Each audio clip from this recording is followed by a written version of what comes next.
太平盛世谈何容易？与其在此自怨自艾，不如一件一件事情做起来。怎么做？一曰西朝征。眼下局面已经如此艰难，自己人之间就不要再内斗了。不管是文臣武将，只要一心为朝廷效力，纵使天价，也应以大局为重，当任责任。接着说。二曰治牙兵。天下之乱，多起于牙兵骄纵，以下克上，甚至更替妙作。阿爹现在是天下之主，不应再有内外之分，应该将各藩镇牙兵逐步的整编为朝廷禁军。白马一星教门，这我都知道。三曰兴文治。历来大治都离不开文教之功，朝廷治政，我们应该多用能做事的文臣。朝廷中枢不应该由5人军头把持。四曰削藩镇。天下分崩已久，各州郡之间相互征战，兼并不止，国家动了根基元气，黎庶饱受流离之苦。好大的一个梦！是梦，但不得不做。五曰谋一统。天下之大，国家的税收、农事、水利、文教、政绩、通商，这本身是朝廷该做的事情。若朝廷都做不了、做不好，何谈一统？朝廷政令，在那些藩镇军头眼中如同废纸。就如大河年年泛滥，治河却比登天还难。只因上游有关中诸镇，中游还有北汉割据，便是下游，荀彧前还有个慕容彦超，更别提南唐、西蜀、吴越诸藩了，各自成一统序。若天下不能归为一统，所谓的皇帝也好，天子也罢，只不过是养得肥了些的藩镇罢了。这么多的事情，一代人是做不完的。事在人为。阿爹，做不到如太宗文皇帝那般30有5治太平，那就45、55、65。若一代人做不完，那就2代人、3代人。只要一代代人做下去，总能还给这个天下一个太平盛世。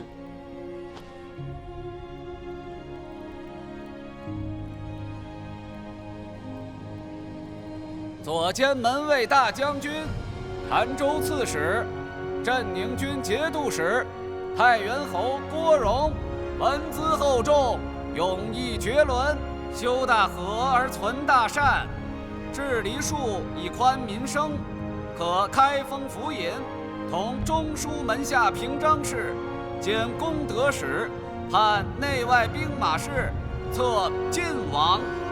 吾填我至公之举，但告遐迩，贤士闻之，主者施行。臣叩谢陛下天恩。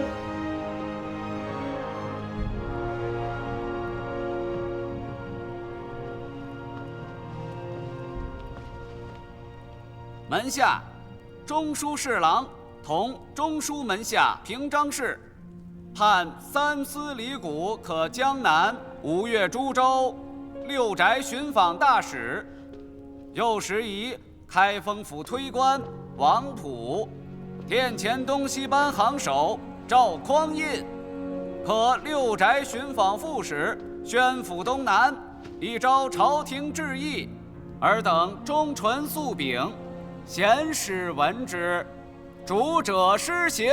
臣等奉诏。此番李维真出使南唐、吴越，为的是息兵戈，结盟好，通商贸。连连兵乱，再加上天灾，各州县的府库空了大半。陛下有意休养生息，止戈不战，淮南、江南、吴越，自两晋以来，俱为鱼米之乡。若能南粮北输，朝廷这2年的日子便能好过些。诸侯分据已近100年，天下终归是要混一的。此番南行，也要观一观南人的风俗气语。这南唐李氏吴越前世，若能不动刀兵，而顺服王化，善莫大焉。此事怕是不易呀，吾自知不易，所以才会让文博先生和元老此番随李维真一并南行，以观风貌。观的不只是庙堂，还有江湖。一国的强弱，不只在兵甲，更在人心。若江南人心向里，吴越人心向前，纵然其兵甲不利，朝廷也自当优抚待变。这样，国华和仲荀也一并去，把吴越和南唐的虚实给吾带回来。诺。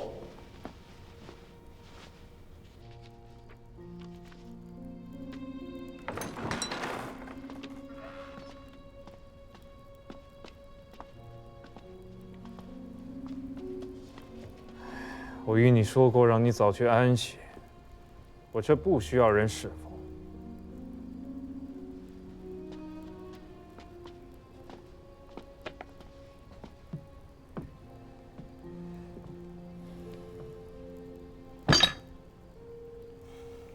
少熬些夜，公事总是做不完的。将筋骨打熬得结实些，给自家多争几分寿数。你说的倒是容易，世道艰难，天家尚且破败不能善终，阿爹要成百年太平世道，从朝廷到州县，千头万绪，多少事情等着人去做。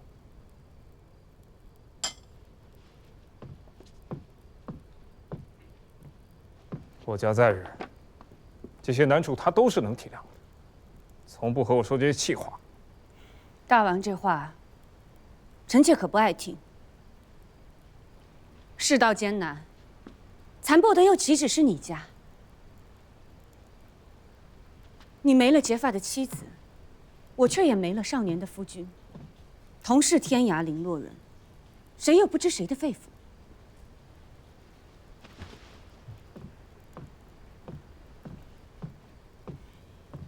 郭君贵，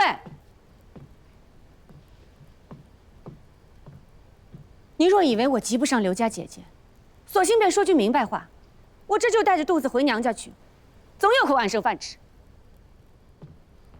我不过也就说了一句，就换来你这么多句埋怨。前年成婚之日，我便与你说过，我郭君贵已然是死了心的人。与李家衙内不同的是，今生今世，也不见得还能过上好日子。你若想图个富贵安生，我实在算不得良配。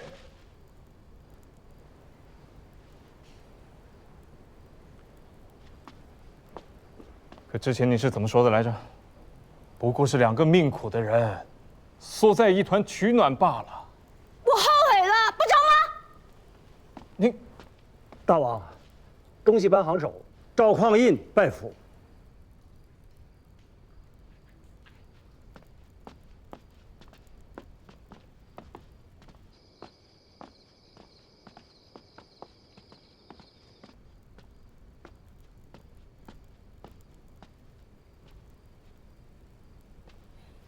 见过大王。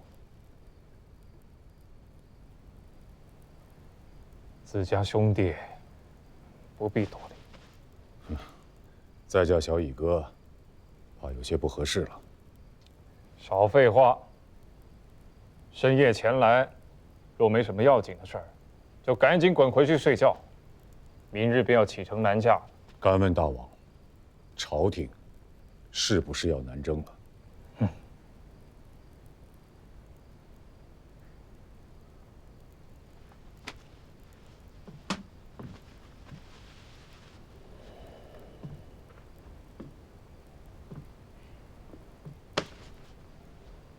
你听谁说的？本来不想这些，不过白日里你在开封府里说的那些话，我思来想去，总觉得有些古怪。古怪？南唐也就罢了，吴越国中，现在是九郎在做主，若真有什么心腹话，说开了也是不打紧的。可你偏偏一句也不提的，说的都是些场面上的话。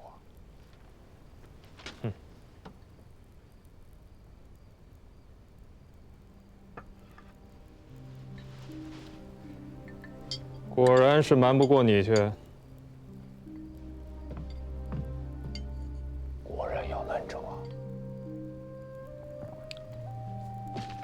看看这个，这是文博先生的手笔。读读看。夫唐季之乱，在于军权之不彰；藩镇之祸，在于边帅之权重。自贞观以降，用人之道，守重治道。德行荒废，肃正徒有虚名；治中枢则有效，察地方即无能。君主依赖边帅，不为无因；朝廷封拜节将，亦是恶果。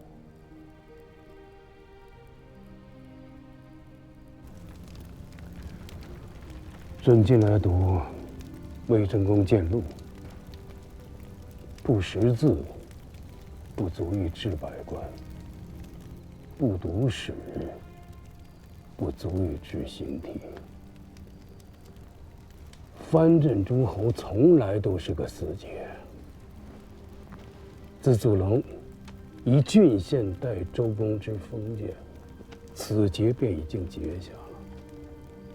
偌大的中国，一封书函从关中、河南送到广州、泉州，快马也要跑上2个月。若是送至黔中百越之地，只怕半年不止。如此非是朝廷愿不愿意设藩镇的问题，而是有些地方自然而然成藩镇。时之所然，庶岂能止？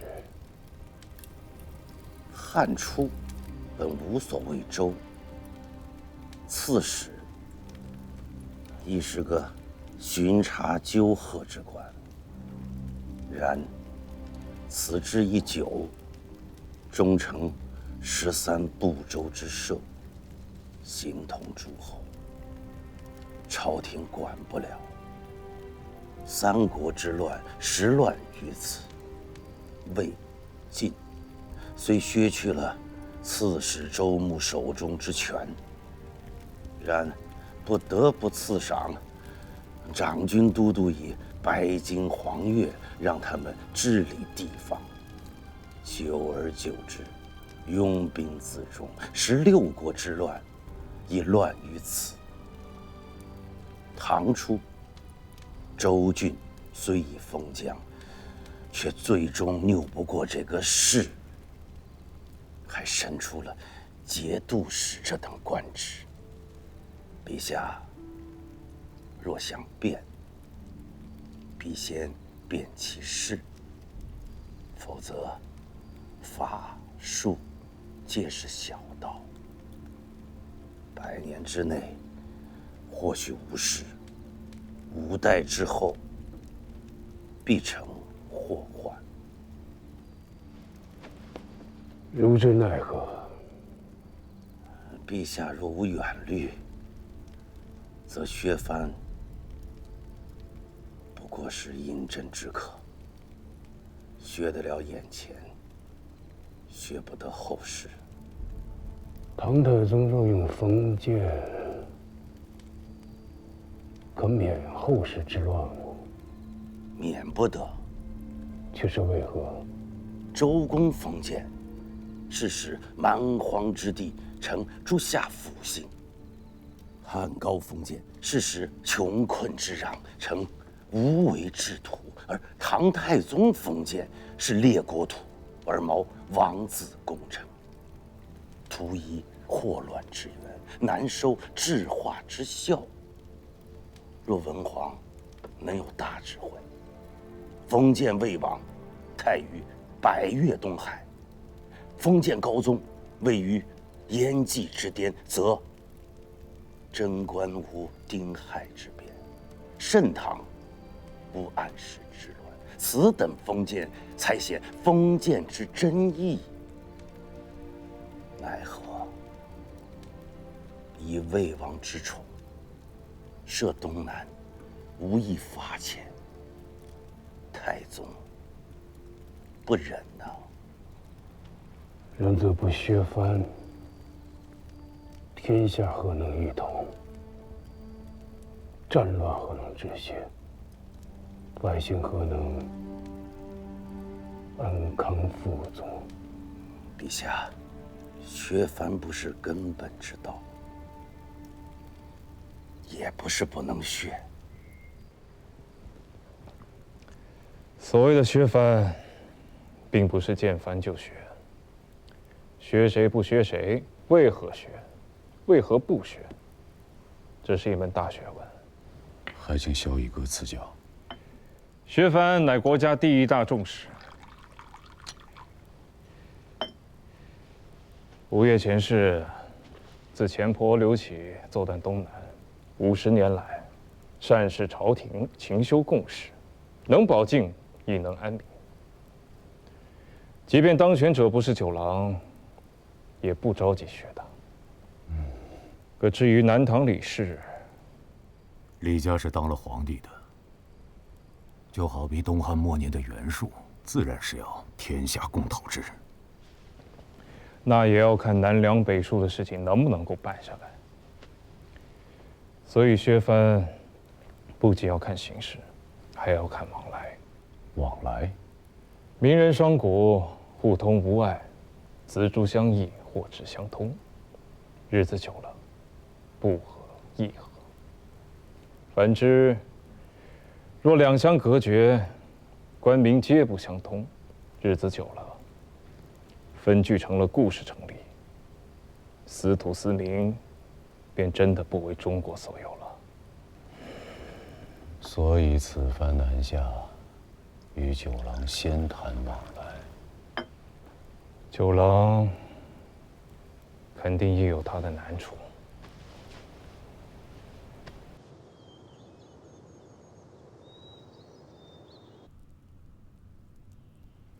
裁军？裁军？裁谁？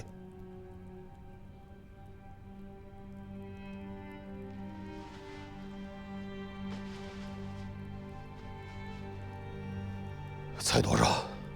以什么名目来裁？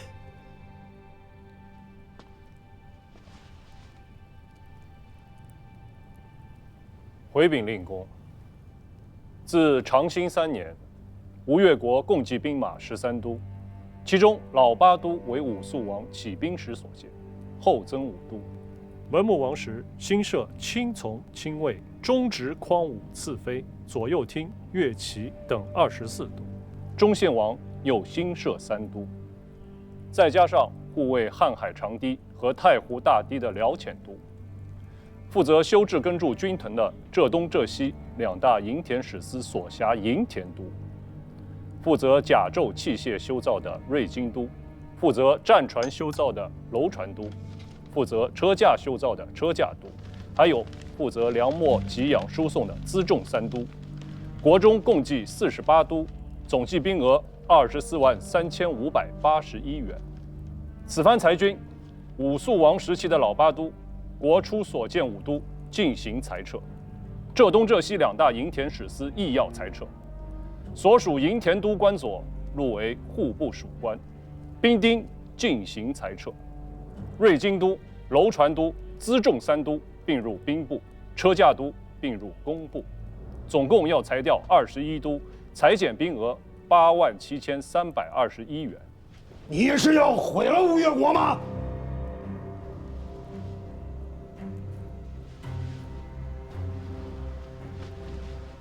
大王可知兵是什么？若是没有了老八都，便没有了吴越国；若是没有了这些囚八们，老王不过是滩涂上挣扎性命的一介鱼盐贩子，老夫也不过是长安一个杀猪宰羊阿杂屠户，纷纷乱世，人命如草芥，兵便是天下的根本，兵便是一军13州太平年景的压舱石。若是没有了兵，或者是兵弱了，不要说天下，不要说将来，就是眼下，北面的南唐李家便会恶狠狠地扑来，尖牙利齿，一口一口将吴越这一片乐土啃食干净，便再没有什么吴越国了。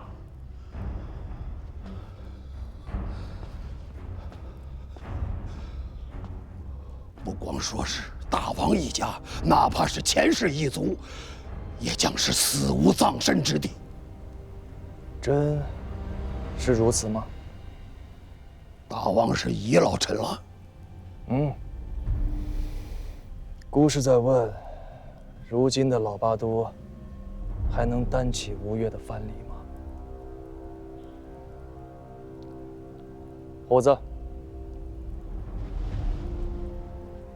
依内衙兵册，老八都在册兵额有多少？八都总计兵额31882元。实有多少？据内衙都监署点检，老八都实有兵额11054元。空额、阴兵、白账，军中3大弊，你们都不知吗？